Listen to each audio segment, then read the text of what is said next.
Hear the word of the Lord from the book of Lamentations. How lonely sits the city that was once full of people. How like a widow she has become, she that was great among the nations. She that was a princess among the provinces has become subject to forced labor. She weeps bitterly in the night with tears on her cheeks. Among all her lovers, she has no one to comfort her. All her friends have dealt treacherously with her. They have become her enemies. Judah has gone into exile with suffering and hard servitude. She lives now among the nations. She finds no resting place. Her pursuers have all overtaken her in the midst of her distress. This is the word of the Lord. Thanks be to God. Good morning. Just a word of thanks, gratitude for my chance to be here with you.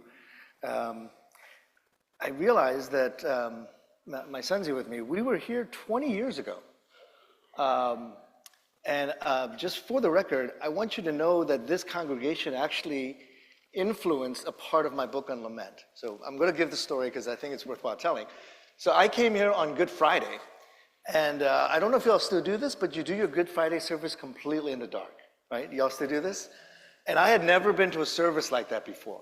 And I was amazed because, I don't know about you, if you've been to different churches, sometimes they do Good Friday so bad. You know what I'm talking about? They have a Good Friday service, and at the end they sing, yes, Lord, celebrate, celebrate. And it's like, no, that's not the point of Good Friday.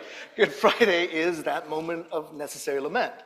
And I think coming here 20 years ago was the first time I had experienced a genuine lament Good Friday service.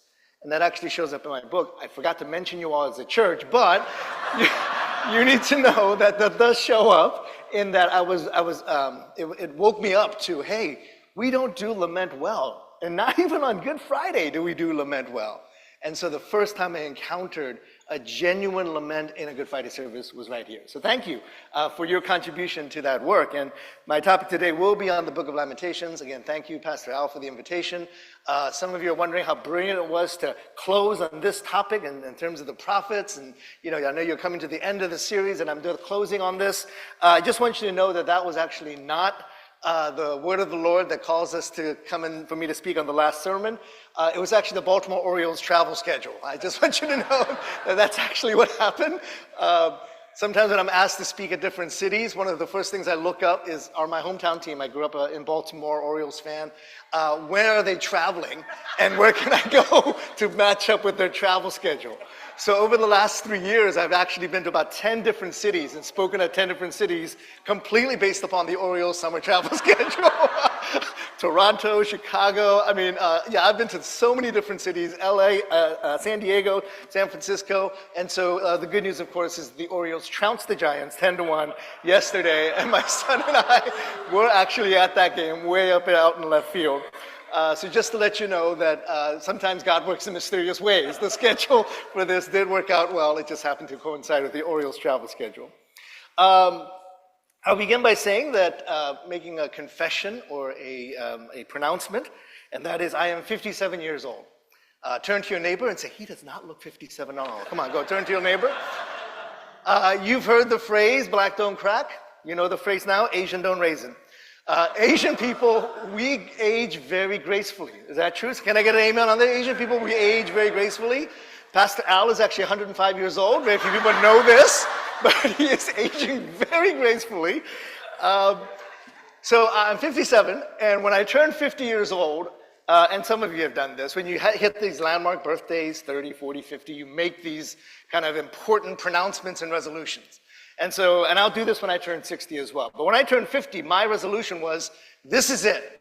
This is the decade I'm going to be physically fit. This is the decade I'm going to exercise regularly, eat better, and all that. So, I'm an academic researcher, so I said I need to do some academic research on this topic. And I went to the academic's #1 tool. You might have heard of it. It's called Google. So I go on Google and I type in, what's the best way to stay fit? And out pops the answer. Turns out it's something called CrossFit. Any of you heard of this, CrossFit? Yeah, neither had I until that moment, but I looked it up, and what does CrossFit do? CrossFit uses a philosophy called muscle confusion, which I was very excited about because that's been my approach to exercise, which is I don't go to the gym for months and months, and when I go to the gym, my muscles are really confused why we are there. So muscle confusion got me to start thinking about, well, sometimes in our physical health, we need some disruption. Right? If the status quo is sitting on the couch all day, then you need to disrupt that. You need to confuse your body with exercise. So sometimes it's good to have disruption. It's good to have discomfort and dis-ease. In fact, the NYU professor once put it this way: without a disturbed sense of ourselves, why would any of us ever want to change? And we need that disturbed sense of ourselves, and that's called exercise to disrupt our, couch potato lifestyles. But do we also need that for our spiritual health and well-being? Every once in a while, we might need that disturbed sense of ourselves, a disruption. And that's why I want us to talk about lament today, because lament is that disruption, a disturbed sense of ourselves. And instead of glossing over lament, we need to actually stay in it, because it's that disturbed sense of ourselves that might actually lead to our spiritual transformation. Gracious God, have mercy upon us, for we have oftentimes sat in complacency. We have oftentimes rested in our self-sufficiency. But Lord, we ask that you would remind us today of how disruption, disease, discomfort might be a necessary part of how we grow in our spirit and how our lives are transformed. We ask this in your name. Amen. So I wrote a commentary on the book of Lamentations, which is, as Pastor Al mentioned, that's like a no-win situation, right? Like, nobody wants a commentary on the book of Lamentations. I should have written The Purpose-Driven Asian or something like that. That would have sold a few extra books. Worked 5 years on the book. I think I sold 4 copies. They're all there, by the way. Because who wants a book of Lamentations? None of us want to have our lives disrupted and disturbed in that way. And one of the things I was noticing was that our worship life reflects that. So there was a study done by Denise Hopkins. She teaches at Wesley Seminary. And she was looking at the liturgical traditions in the United States. And that was the Lutheran Church, the Methodist Church, the Catholic Church, Episcopalians, etc. And they are, as you may know, are guided by the Book of Common Prayer, the Book of Worship, where they're said, hey, preach on this topic, or preach on this passage, read this hymn, read this psalm, etc. And it turned out, according to Dr. Hopkins' study, that when it came time for a church in their liturgical calendar to read a lament psalm, or from the book of Lamentations, or to sing a lament hymn, they would drop that and replace it with a happier hymn, or a happier song. So there was another study done by Glenn Pemberton, and Dr. Pemberton was looking at Baptist and Presbyterian hymnals. And he was looking at all the hymnals and saying, what percentage of the hymnals are hymns of celebration, victory, triumph, and what percentage are hymns of lament, pain, and suffering? Now, in the Bible, by the way, 60% of the Psalms, which is the worship book of Israel, 60% of the Psalms are what we would call Psalms of celebration, victory, triumph. And 40% of those Psalms are Psalms of lament, pain, and suffering. But what Dr. Pemberton found was that in a typical hymnal, 80 to 85% of the hymns in the Baptist Presbyterian hymnal were hymns of celebration. And only about 10-15% of the hymns were hymns of suffering and pain. So you can already see the disproportional way that American Christians in particular gravitate away from lament and go towards suffering, victory, and triumph. So I decided to do the same study for what's called the CCLI number. I don't know if you know about this. The CCLI number, the Contemporary Christian Licensing Incorporation, which is great to know that our Christian music is incorporated. So you have the CCLI number, and you write away to them, and then they give you a little number, and you post it every time you sing a contemporary worship song that's not in a hymnal, right? And then every time you sing that song, an angel gets his wings, but also somebody gets half a penny, right? Because you have to keep a good record. That's how they distribute the songwriting royalties. So what they do is they actually keep a very accurate record of what songs are sung on a typical Sunday or even kind of any Christian gathering. And so every August, actually, they probably published it already, they publish the top 100 most popular contemporary Christian worship songs. And unfortunately, I put the slide on there already, but I was looking through and tried to go through every lyric of every song and every title of all 100 top popular I made my TA go through every lyric I haven't made Christy do that yet, but that's on the schedule. I made my TA go through every lyric of every song to say, hey, what percentage of those popular Christian worship songs are celebration and what are songs of lament? Turns out about 90 to 95% of our typical Christian worship songs are celebration, and only about 5 to 10 out of that top 100 are what we would call songs of lament. And I was using the word lament as generously as I possibly could. The song starts out, I cry out, lament! Rest of the song is, I cry out for joy. I still counted it because there were so few. So what are we doing in our churches? We are avoiding lament. We are avoiding hearing the stories of pain and suffering. So what does that do? Walter Brueggemann, the Old Testament professor, points out that when you avoid lament, you avoid being confronted with injustice. Because lament acknowledges the brokenness that is in the world. And then that says, hey, there is injustice in the world, and you cry out for God's justice to come into the world. So the absence of lament actually leads us to ignore injustice and not understand how profound and necessary the justice of God is. So today we're going to be disrupted by the book of Lamentations. Lamentations chapter 1, verses 1 through 3. How deserted lies the city once so full of people. How like a widow is she who was once great among the nations. She who was queen among the provinces has now become a slave. This is a quick historical contextual story of what's going on and why Lamentations needed to be written. As you know the story, Israel had once been a great nation, queen among the provinces, great among the nations. City, Jerusalem, the capital city, once so full of people. We take that back to when David and Solomon were the kings of Israel. David was a great military leader, and he expanded the boundaries of Israel. Solomon was a great financial leader, actually, and he ended up building the economy of Israel. So at the end of David and Solomon's reign, you had one of the richest, wealthiest nations in the ancient Near East. And you may remember that the Temple of Israel was actually seen as this incredible, like the Taj Mahal is today, like this incredible building, the Palace of Versailles, this incredible building that represented the glory of Israel. It was filled with gold, silver, precious metal, precious stones. It was the most magnificent building of its time. People from all over the ancient Near East would come to marvel at it, and it represented Israel's greatness. Now, we know the rest of the story, if you read the Old Testament, that Israel doesn't sustain that. The subsequent kings fall away from worship of Yahweh and start worshiping idols and start building temples for idols rather than for Yahweh. And so, of course, the judgment of God has to come, and that ultimate judgment comes in the form of exile, which is where we encounter the rest of the story in Lamentations. Bitterly she weeps at night, verse 2, tears are on her cheeks. Among all her lovers there is no one to comfort her. All her friends have betrayed her, they have become enemies. So from a great nation to a fallen nation. Verse 3 tells us then, the ultimate punishment has come upon Israel. After affliction and harsh labor, Judah has gone into exile. This is the absolute ultimate punishment for God's people. To be taken away from their promised land, to be sent into exile, to lose their status as God's chosen people. All the things that made Israel great were now taken away. And so the longing for God's people now is, we want to come back from exile, but we also want to restore Israel to its greatness. But at this moment, when they have just gone into exile, they have lost everything.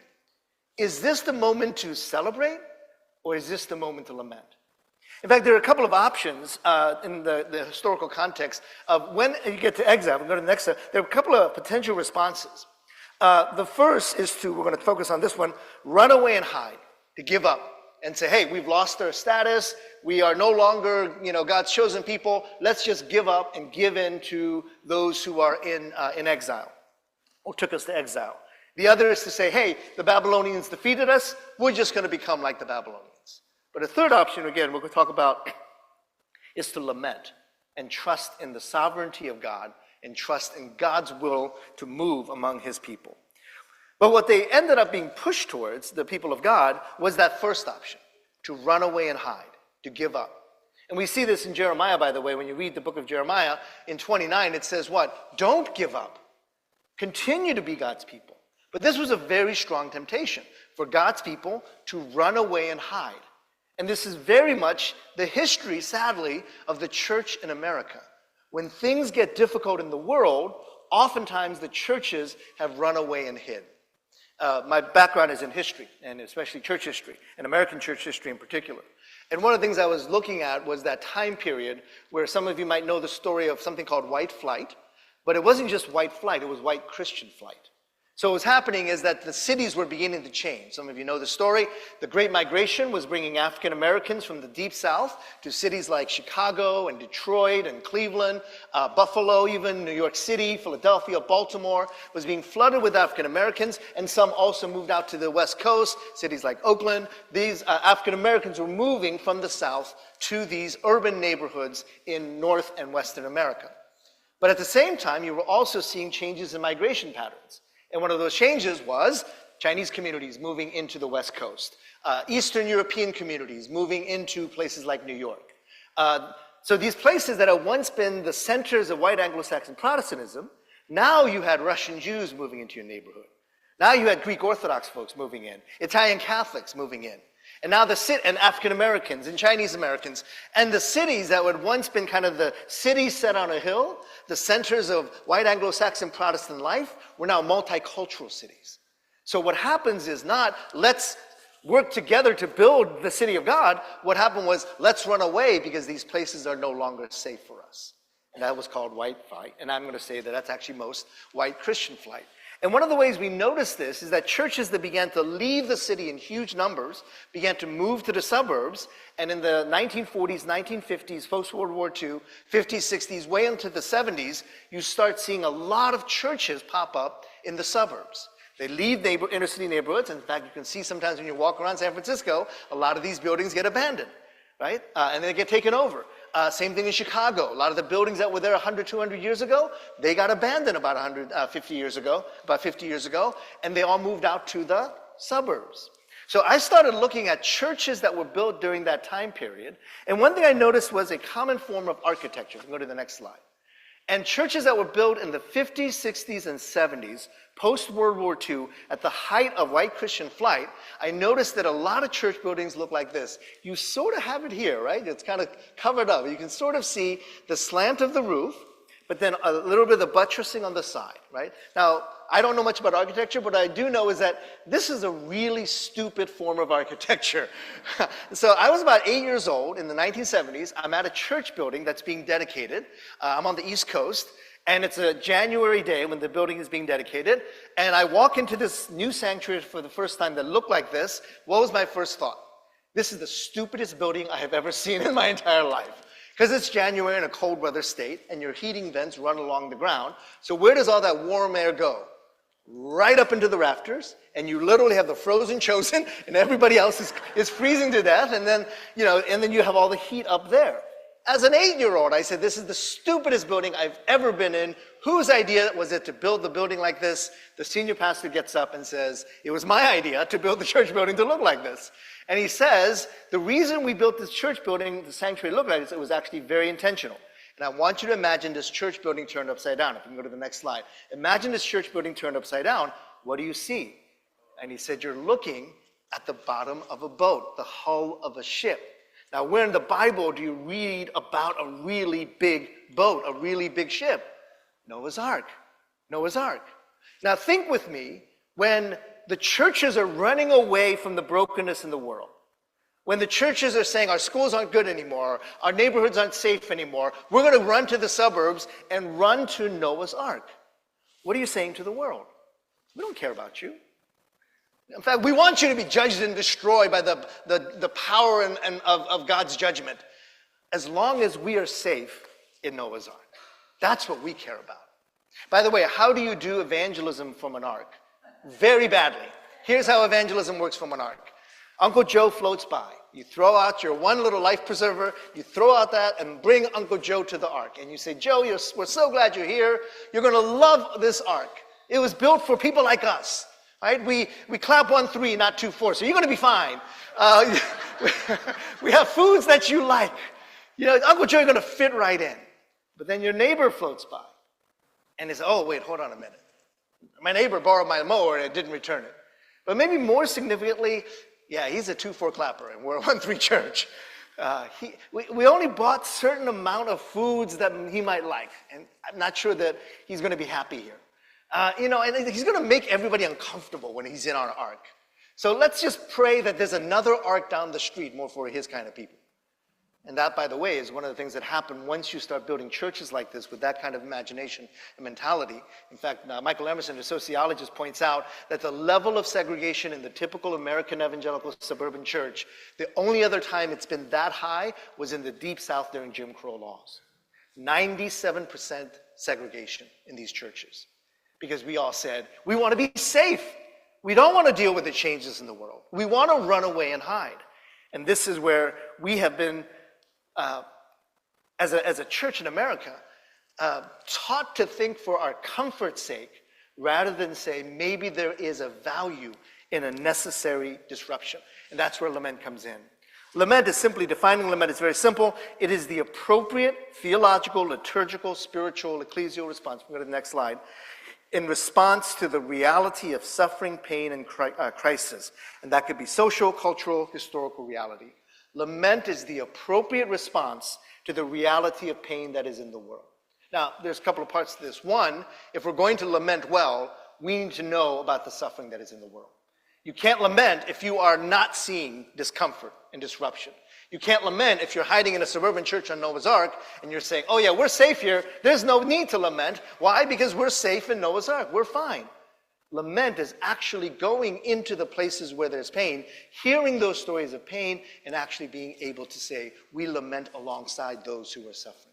Because if we just lamented among ourselves, then we would lament, my car is too big for my two-car garage, so I'm going to have to get a smaller car. Let's lament that together. I'm lamenting that, the taxes are a little higher this year than last year, and so, I can't upgrade on my software. So I'm going to lament that. Lament is actually engaging the true pain and suffering that is in the world and offering an appropriate theological, liturgical, spiritual, ecclesial response. And we see this in the book of Lamentations. This is why one of my favorite books of the Bible is the book of Lamentations. Just point this out to you about the authorship of the book of Lamentations. Who wrote the book of Lamentations? We'll go to the next slide. Now, the historical background of the book of Lamentations I already gave to you. God's people had rebelled and had worshipped other false gods, and so the Babylonian Empire came and wiped out the nation of Israel, but also the last standing city was the capital city of Jerusalem.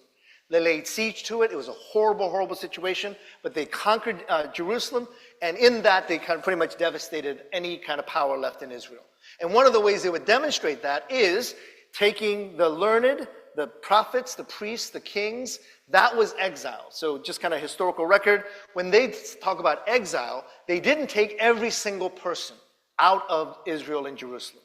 They took the prophets, the priests, the kings, the learned, the intellectuals, anybody they thought could rebuild the city of Jerusalem, they took away. Who did they leave behind? They left behind the widows, the orphans, the crippled, the lame, the blind, and the sick. They were the ones that were left behind in Jerusalem. They just took away everybody, able-bodied men in particular. That's why when you read the story of Daniel, what's the story about? These young, able-bodied men, they said someday they could rebuild Israel. We're going to take them out of Jerusalem and take them away into exile. So the exile wasn't comprehensive in that sense of the word, but it was powerful in that by getting rid of all their leaders and all the literate, you ended up with this very devastating situation for Israel. They could not rebuild. Now, so given that historical reality, we have to ask the question, well, who wrote the book of Lamentations? This is a dilemma, because Lamentation is clearly written by someone who knew writing. In fact, one of the things features is that it kind of goes through pain in alphabetical order. So someone had to know the alphabet in order to write the book of Lamentations. Hebrew alphabet, not English. So it goes through the Hebrew alphabet in alphabetical order. So someone who is literate had to have been able to write that out. But, as I just said, every literate person was sent away into exile, into Babylon. So who could have written this? Well, historically we say it must have been the prophet Jeremiah. So in the histories, we know that all the prophets were taken away except one, and that was the prophet Jeremiah. Why? Because Jeremiah, in the book of Jeremiah, when you read through that, you'll see that Jeremiah defends Babylon and says Babylon is actually the arm of God, and they're going to judge us, but we deserve it, so give in to Babylon. Babylonians knew about this. Hey, there's a prophet that actually seems to be on our side. So the only prophet that was allowed to stay behind, the only literate person that was allowed to stay behind was the prophet Jeremiah. So historically, we've given Jeremiah as the author because he's the only historical candidate to write the book. Now, here's the problem, though. We know Jeremiah has a certain writing style. Why? Because he has a book named after him, and we see that he has a certain writing style. And when you compare that to the book of Lamentations, it's like, wait, this does not seem right. The way I compare it is Jeremiah is Shakespeare. It's poetry. It's kind of high-level poetry. Lamentations is Kendrick Lamar. I always have to stop and say, is this a Kendrick audience? No, this is not a Kendrick audience. BTS? No, this is not a BTS audience. Bob Dylan. Would that work? Okay, Bob Dylan. So you got Shakespeare and Bob Dylan.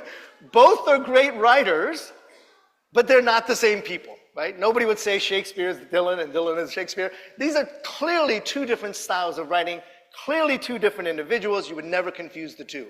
So how do we reconcile that Jeremiah and Lamentations was written by the same person?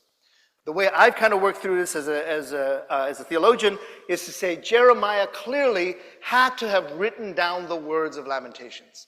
There is no other candidate who could have written those words down. All the literal people were taken away. So why does it not sound like Jeremiah's words? Because they're not Jeremiah's words. He's writing down the words, but he's writing down the words of the widows, the orphans, the crippled, the lame, the blind, and the sick. Here's the scene. The exile has just occurred, and all the literate have been taken away. Jeremiah is allowed to stay behind. And all the widows, the orphans, the crippled, the lame, the blind, and the sick, they go out to the city gate, which is the town hall. And they gather together. They realize that the only ones left are the ones that Babylon said, you can't rebuild this city. You're nobodies to us. You're the outsiders. We have no value to us, so we're going to let you stay. But that's the group that begins to speak up. The widows step up to the front, the women, and say, this is what we have suffered, and they cry out to God. The orphans step up. The crippled, the lame, the blind, the sick, those who said, you mean nothing to Babylonian society. You mean nothing to us. We're leaving you behind. They're the voices that step up to the front in the city gate. And Jeremiah, who is actually the leader of that crowd, right? He's the prophet. He's the educated one. He shuts his mouth and moves to the back of the crowd. And he listens and he writes down their stories. Now, does he pop up and says, here's the word of the prophet? Yes, but all he does is, now let's hear from those of us who've suffered through it. That's one of the most powerful things about lament. Lament is not the powerful speaking out and dominating the voice. Lament is when you hear the voice of the voiceless and the powerless, the widows, the orphans, the crippled, the lame, the blind, and the sick. In fact, I argue in my book that Lamentations is probably the most feminine book of the Bible, even more so than Ruth and Esther. Ruth and Esther are told from a narration that kind of it's a male-centric narration. It's a story of women, but it's a male-centric narration. Lamentations, literally the voice of women speaking up. Jerusalem personified as a woman. The widows speaking up. The fatherless speaking up. These are the ones that voices who are being brought to the front. And if there's a lesson we need to learn about lament, it is sometimes the educated, sometimes the powerful, the privileged. We need to just shut up and let the voices of the marginalized speak. Listen to the voices of the alien and immigrant among you. Listen to the voices of those who have lost their homes. Listen to the voices of those who have been unjustly incarcerated. Listen to these voices. That is what genuine lament looks like, and that's the genuine lament that we need. I experienced this very powerfully in a first-hand way. About 8 years ago, I became involved when I was still at North Park Theological Seminary. Some of you may know that North Park began an initiative at Stateville Correctional Center. And our work in Stateville was we're trying to do something different. And I actually have a chapter in a book coming out about this, that most of our prison work is like, hey, we're the smart ones, we're going to come here and give you all the answers to the inside students or to the incarcerated. At North Park, we try to do something a little bit different, and that is everybody's on equal terms. So we had inside students and outside students. We didn't call them prisoners, and those who were coming to help the prisoners, we called them inside and outside students in class together. So I remember the first time, we can put some of the pictures up, first time I went to Stateville. Stateville is kind of a really well-known prison. It's about an hour and a half outside of the city of Chicago. If you know about the prison system, they usually put these long-term prisons a little bit outside of the city. So these were mostly Chicago residents who were arrested for, and this was a supermax prison. So these were kind of the worst of the worst, according to the eyes of society. So we go there, and I'm a short pudgy Asian guy, and I'm walking into a prison, and I'm pretty nervous. And I walk into the classroom, and again, I think you have if you can put the photo up. So I asked to be taking a photo with the two of the shortest guys, and the other two are like towering over me. That's kind of the norm. These guys are all 6 foot, 6'4", and I'm 5'8" with heels. So I'm walking into the class, and I'm a little nervous. Now, as you know, in our prison system, especially in a place like Chicago, overwhelmingly black and brown bodies are in prison. And we know this, that overwhelmingly black and brown bodies are what we've built prisons for. So 75% of my class is African American, about 20% of my class is Latino. So I walk into the class and I realize, here I am, the shortest guy in the room, the most out of shape guy in the room, because I didn't do CrossFit. So I'm gonna have to go in there and I'm gonna have to prove to them who's in charge of this classroom. So the first 30 minutes, I lay it on thick. I lay it on really thick. I'm like, I have 2 master's degrees, 2 doctorate degrees. I went to Harvard, Columbia, Duke. I went to Ivy League schools. I've published this number of books. I'm a tenured professor. This is my chair. I went on for like, I don't know, maybe 15, 20, 30 minutes. I just went on just listing my entire CV. And to their credit, these prisoners were like, okay, doc, we got you. You're all right. And they listened to me. And they allowed me to kind of brag about my accomplishments as an academic. And I try to keep control of the classroom with that kind of power, right? My academic power, my intellectual credentials was keeping me in charge of that classroom. That lasted maybe 10, maybe 11 weeks or so. It was a 15-week course, 14, 15-week course. And at about the 8, 9, 10 class mark, kind of everything that was falling apart, could fall apart, was falling apart. You name it, it was happening. Issues with, my mom was actually dying around that time, issues in marriage, and just everything that you can think of going wrong was going wrong during that time. So that facade of strength that I had come into that classroom with, I really couldn't do it anymore. So about halfway through the class, as I'm trying to teach, it kind of overwhelmed me, all the things that were happening. And in fact, what I did was I actually stopped lecturing, sat down, and just kind of put my head in my hands, because I was so overwhelmed at what was happening. And I'll never forget this, because Corzell Cole, he's not in the picture, but Corzell Cole, on the other side of the classroom, south side of Chicago, tattoos all over his body, 6'4", 220 pounds, cut, gold teeth, all of it. He comes over, and he bends over, and he says in my ear, I'm going to get into trouble for what I'm about to do, but I really think you need this. And then he threw his arms around me and hugged me. And he held me and allowed me to cry. And we cried together in that classroom. Now, in that moment, was it the Ivy League professor and the gangbanger from the south side of Chicago? No, it's just 2 broken men made in the image of God crying out in lament together.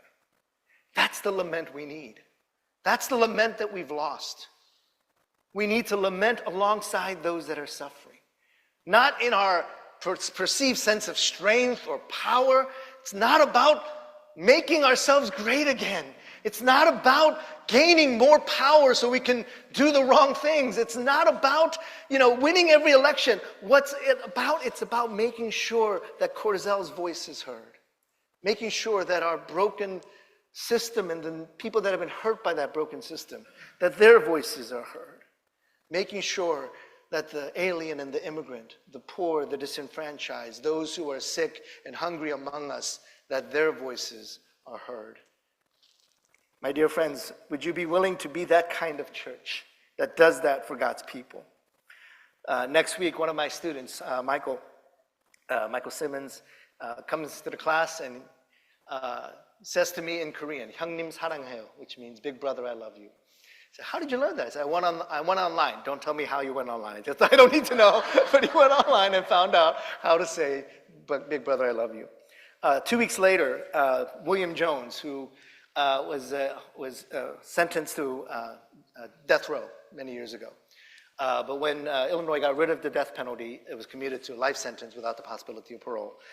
So he's now 70 years old. He's been in for 40 years. He's clearly rehabilitated.